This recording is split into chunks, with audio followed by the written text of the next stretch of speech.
Well, our reading from Scripture comes from 1 Corinthians chapter 13. Actually, we will also read the last bit of the last verse of chapter 12.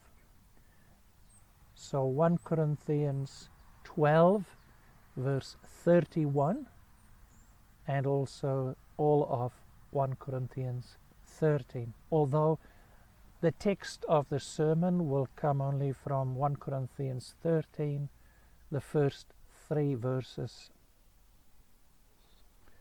The Apostle Paul in the Holy Spirit writes, "And I will show you a still more excellent way. If I speak in tongues of men and angels, but have not love, I am a noisy gong and a clanging cymbal. And if I have prophetic powers, and understand all mysteries and all knowledge, and if I have all faith, so as to remove mountains, but have not love, I am nothing. If I give away all that I have, and if I deliver up my body to be burned, but have not love, I gain nothing. Love is patient. Love is kind. Love does not envy or boast. It is not arrogant or rude. It does not insist on its own way. It is not irritable or resentful. It does not rejoice at wrongdoing, but rejoices with the truth. Love bears all things, believes all things, hopes all things, endures all things. Love never ends. As for prophecies, they will pass away. As for tongues, they will cease. As for knowledge, it will pass away. For we know in part, and we prophesy in part. But when the perfect comes, the partial will pass away. When I was a child, I spoke like a child. I thought like a child. I reasoned like a child. When I became a man, I gave up childish ways. For now we see in a mirror dimly, but then face to face. Now I know in part, then I shall know fully, even as I have been fully known. So now faith, hope, and love abide, these 3, but the greatest of these is love." As I've said, our text will be only the first 3 verses of what you have heard. Congregation of our Lord Jesus Christ, about 40 years ago at a university in South Africa, I started my working career as a 23-year young junior lecturer in Biblical Hebrew. What a privilege I had. Sadly, it did not take long before my job status went straight to my head and filled me with pride. What did not help either was the fact that at that stage it was university custom that students address even junior lecturers by the very formal title of Sir, or if you were a lady, Miss or Mrs. Well, it was at that time and in that milieu that a student, a young man who was just about the same age as I, came and asked me, "Sir, could you please give me some extra tuition, because I struggle a bit with Hebrew and I sense that I'm already behind?" I agreed, and I even invited him to come to my home in the evenings, where Annette and I would give him a cuppa together with some extra tuition in Hebrew. Well, in that informal setting at our home, It didn't take long before the student asked a fair question. "But sir, can I please call you on your name rather than saying sir all the time?" With some reservation, I said yes. If that's easier, then do it. And so the extra tuition went on for a few weeks. However, the student did not make the quick progress I had hoped he would. And so one day I shared my frustration with one of my colleagues. And this is briefly what I told him. "You know, dear colleague, I've been trying to help the student with some extra after-hours tuition, but I'm not so happy with his progress, neither with his attitude. He even had the audacity of asking whether he could call me on my name." Oops! What did that reveal about my heart attitude? Although what I said confidentially to my colleague, I instantly regretted what I have said. Well, some time later my colleague must have relayed my words to the student, perhaps in a way to help the student, to relieve him from some unanswered questions. Because a few months later, when the student saw me alone on campus, he greeted me very sarcastically, "Good morning, sir." Yes, he was rubbing in the title of sir. Clearly, this man was hurting, and I must have hurt him. So this time I did not just regret the way I reacted to his fair request of calling me Peter and not sir. No, this time I felt very sad and I felt disgusted with myself.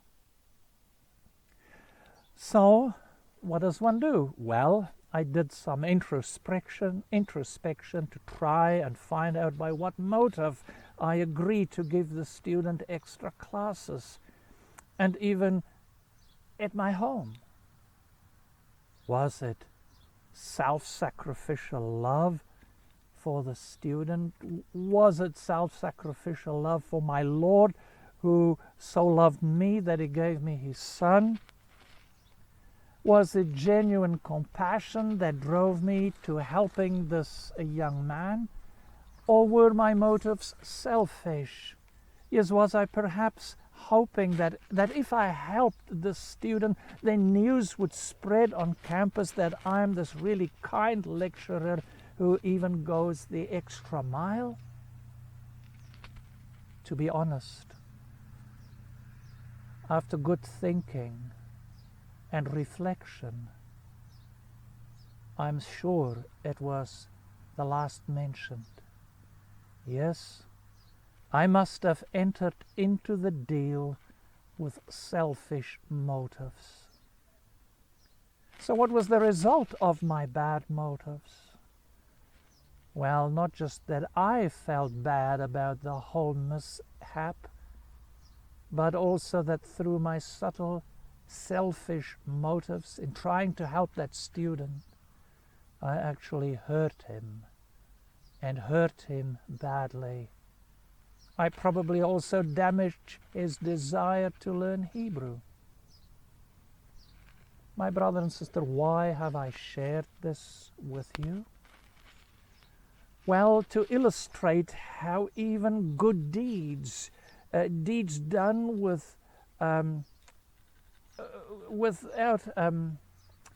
that even good deeds done without genuine Christian love mean nothing. In fact, they can even hurt and do damage. Question. I am now 40 years later, Am I now, 40 years later, still guilty of doing good things with wrong motives? And what about you? Are you guilty of serving without self-sacrificial love? Well, I'd be surprised if you and I were not guilty of this sin. After all, this sin is so common to all human beings, even to professing Christians. Look, is that not exactly why Paul wrote the Holy Spirit-inspired words of our text? To make the professing Christians of Corinth see their sin and how guilty they were of living the Christian life with prideful and selfish motives? Well, here are 3 points for our sermon. Love's nature, love's importance, and love's source. Firstly, then, love's nature. My brother and sister, it has been said that in our text the Apostle Paul is not merely teaching nor even preaching. Yes, he is doing all of that, but more. For look, he is actually singing. Yes, in the Holy Spirit, Paul is getting lyrical. He sings about love. But let's not make a mistake. You see, the kind of love Paul is singing about is not love as defined by popular culture. After all, popular culture in books, in music, in advertising, and in movies uses the word love to mean just about anything except what the Bible means by it. And so, even Christians are easily misled into thinking that love is first and foremost a feeling, something which you can fall in and out of. You see, people, even perhaps you and I, so easily equate love with lust, or even with sexual intercourse itself. And so we talk of someone's lover when we should rather have used the word someone's adulterer. And we use the phrase making love as if that is the ultimate love. However, in our text, in fact, right through Scripture, love is first of all an unconditional commitment and a promise which is never broken. Thus, biblical love, biblical love contains the concepts of faithfulness, of fidelity, and loyalty. It also has grace and loving kindness sitting within it. And all of these expressed in action as it stoops down to the needs of others. So, what our text describes is self-sacrificial love. Yes, distinctly Christian love, a love which is inseparable from the love deeds of God Triune. You say, which love deeds from God Triune? Well, his love deeds which centered in the coming to earth of our Lord Jesus Christ, his precious Son. Of Christ's clothing of himself with human body and soul. Of Christ's whole life. Yes, of his sufferings, his teachings, his ministry, his death, his resurrection and ascension. Yet, here comes a qualifier. Please don't think that this beautiful self-sacrificial Christian love is a love that is scared to correct an erring brother or a sister or a son or daughter. No, for you see, this agape love, faithful as it is, and beaming out loving kindness as it does, is a love that is concerned with another person's eternal well-being. And so, this love will, when needed, address that person's sins.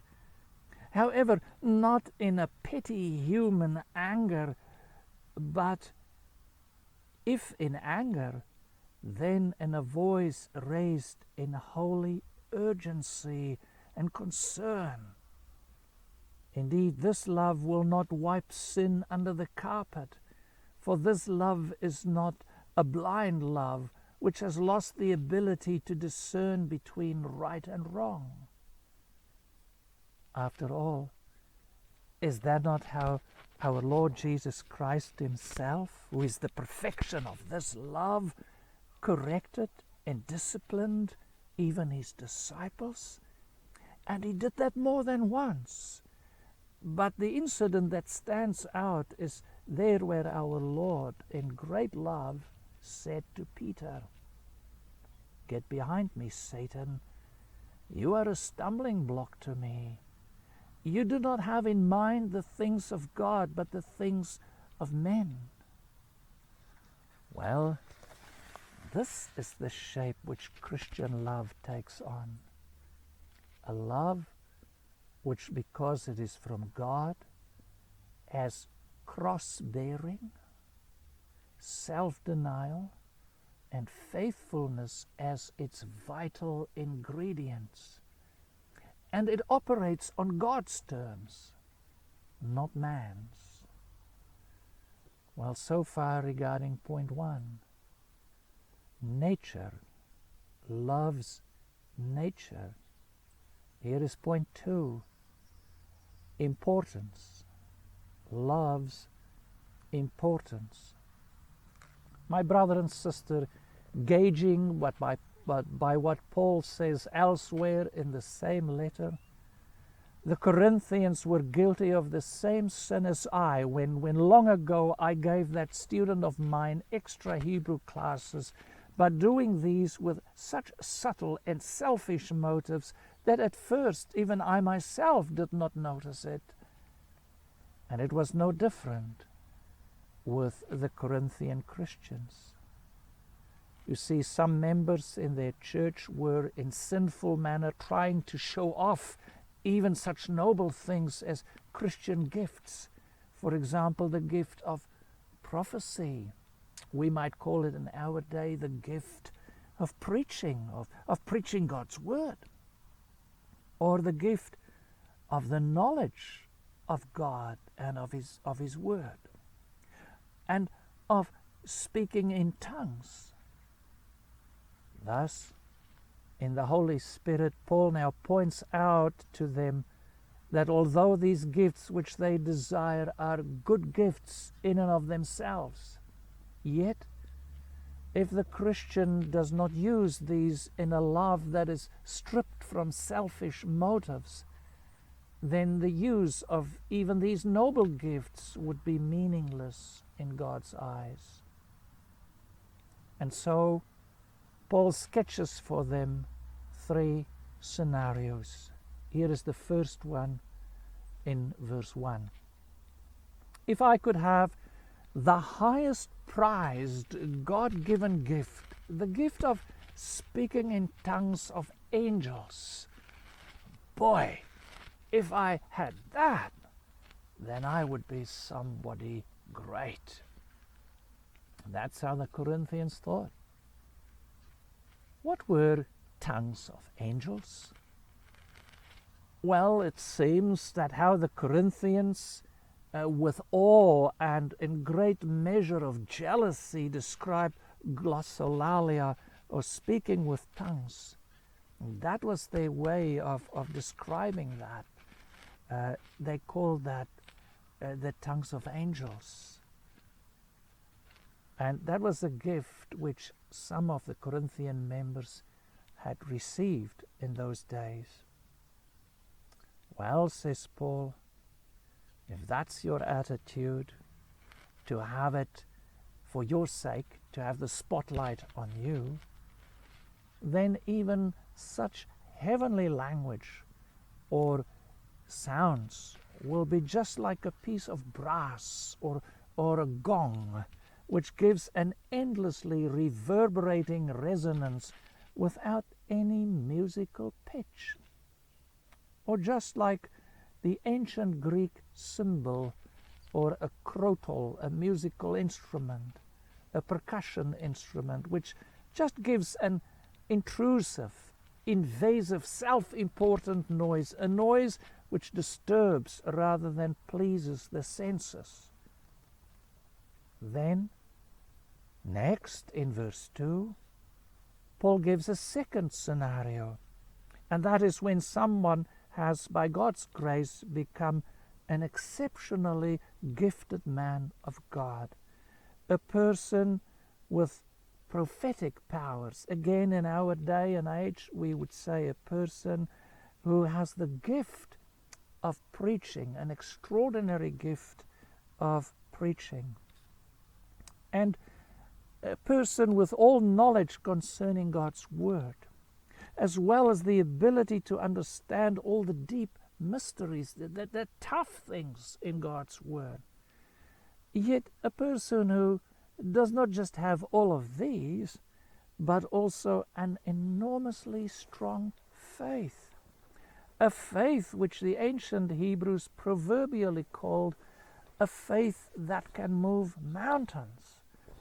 Yes, even if someone is a great theologian, but he has no love, only self-seeking honor, then in God's eyes, he would be nothing. He would be non-existent. You see, my brother and sister, it's not as if our God-given gifts are unimportant, but it's simply that they do not bear fruit unless unselfish Christian love is their driving force. Well, you might want to say, okay, Paul, that's enough, I get it.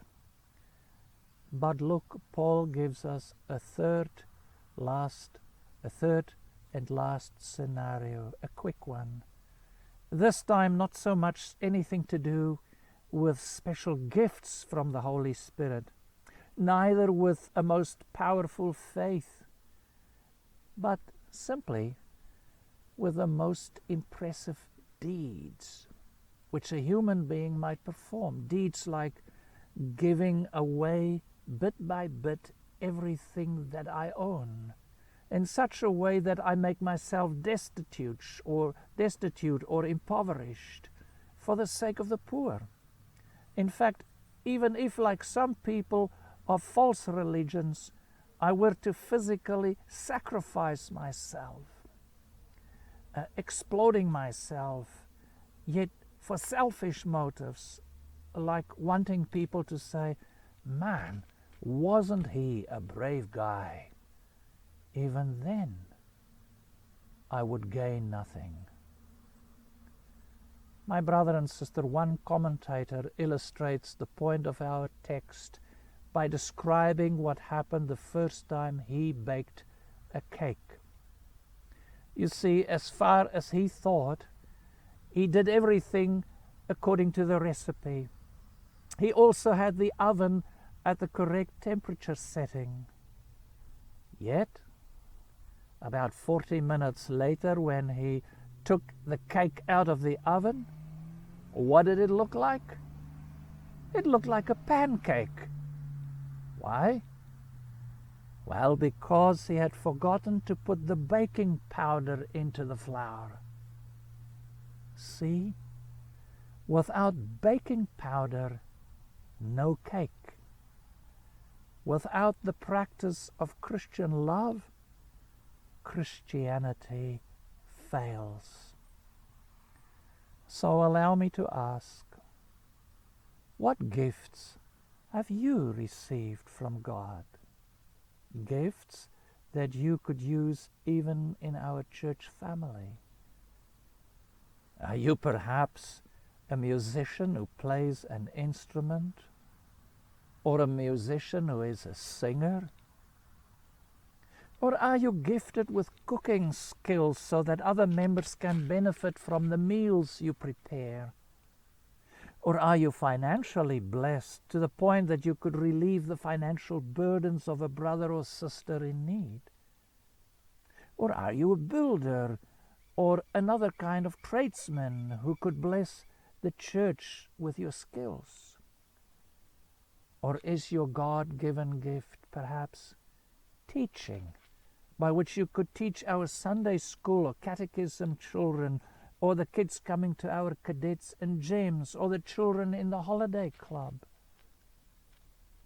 Do you have the blessed gift to, perhaps in the Wednesday night group Bible studies, expound God's word correctly and very touchingly? Or do you have accounting skills that will come in handy for the deacons and for our committee of administration? Or can you read or preach a sermon with eloquence? My brother and sister, have you ever employed whatever gift or talent you have? Have you ever employed that in our church or wherever, while deep down in your heart thinking, oh, let me do it, for then our church family will think well of me. They might see what a kind or nice person I am. Before you say, no, I have never had such selfish motives in serving God's people, please think again with me what Jeremiah says about the human heart. Jeremiah 17 verse 9. The heart is deceitful above all things and beyond cure. Who can understand it? Can you and I even understand our own hearts? Perhaps someone will now say, but Pastor, do I have to wait with sharing my God-given gifts and kind deeds with others? Do I have to wait until I can do it perfectly? Pastor, if so, then I might never get to do it. The answer to that question is, of course, no. You can do it, for in this life, you and I are not sinless as our Lord Jesus Christ, who was on this earth in a perfect human body and soul. So you don't have to wait until you can exercise your gifts flawlessly. After all, even if the use of your gifts may still be less than perfect, your deeds can certainly still help those who receive it, regardless of your imperfect attitude. So look, our text presents the ideal for which you and I should always strive, even as we are painfully aware of how far we still have to do to go to measure up. Yes, even if you and I realize that our words and deeds are still far from that perfect, God-pleasing level. And here, my brother and sister, comes now just some common sense, practical advice. Do you want to be in the best position of living out this Christian love? Then please make sure that you get enough sleep. For after all, ongoing lack of sleep, especially in our busy modern lifestyles, can make any person grumpy and self-centered. In saying this, I don't mean that we must now go too far to the other end, like sleeping day in and day out, for that will make any person now again lazy, selfish, and useless. So just make sure that you have a well-balanced, healthy lifestyle. Even our Lord Jesus, when he was on earth, took time out to rest, to spend in prayer with his Father. Perhaps you ask, but Pastor, where do I get this agape love? Well, that brings us to the last point, love's source. You see, my brother and sister, some people have said, where there is love, there is God. Where there is love, there is God. Well, that's scary.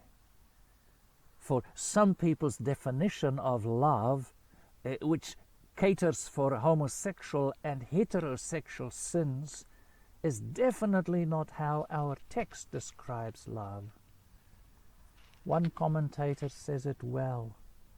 Love without an object of objective grounding in the living triune God of the universe, that love runs rampant. I'll say it again. Love without an objective grounding in the living triune God of the universe runs rampant. My brother and sister, so rather than saying, where there is love, there is God also, here is what the true saying is. Where God is, there is love. Where God is, there is love. Yes, the love described in our text. So, where is real love's source? Well, it is with God triune. And here is how I receive this love. Only when, by God's grace, I surrender my whole life to Him who so loved His people that He generously gave His Son for their salvation. It's only then that I will be able to even begin to love as He loves. Look, is it now a wonder that our Lord Jesus Christ tied all God's commandments to the double love commandment, and that is my heartfelt love for God, a love from which flows my love for my neighbor. And then Christ even added, all the law and prophets hang on these two, this double love commandment. See how, unlike speaking in tongues and unlike prophecy and whatever other gift of the Holy Spirit, love is not a gift, but it's a fruit of the Holy Spirit. In fact, it is the first fruit of the Spirit listed in Galatians 5:22. For the fruit of the Spirit is love, joy, peace, patience, kindness, goodness, etc. The fruit of the Spirit is love. And you receive the fruit of the Holy Spirit when you receive Jesus Christ. But receiving Jesus Christ not merely as a good example to follow, but when by grace through faith you surrender your whole heart and your whole life to Him, and He becomes your Savior and Lord, that is when you receive the Holy Spirit and its most prominent fruit, love, the self-sacrificial love of our text.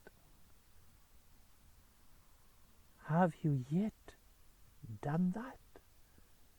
Children, have you yet received the Lord Jesus as your Saviour, and is He your Lord? Amen.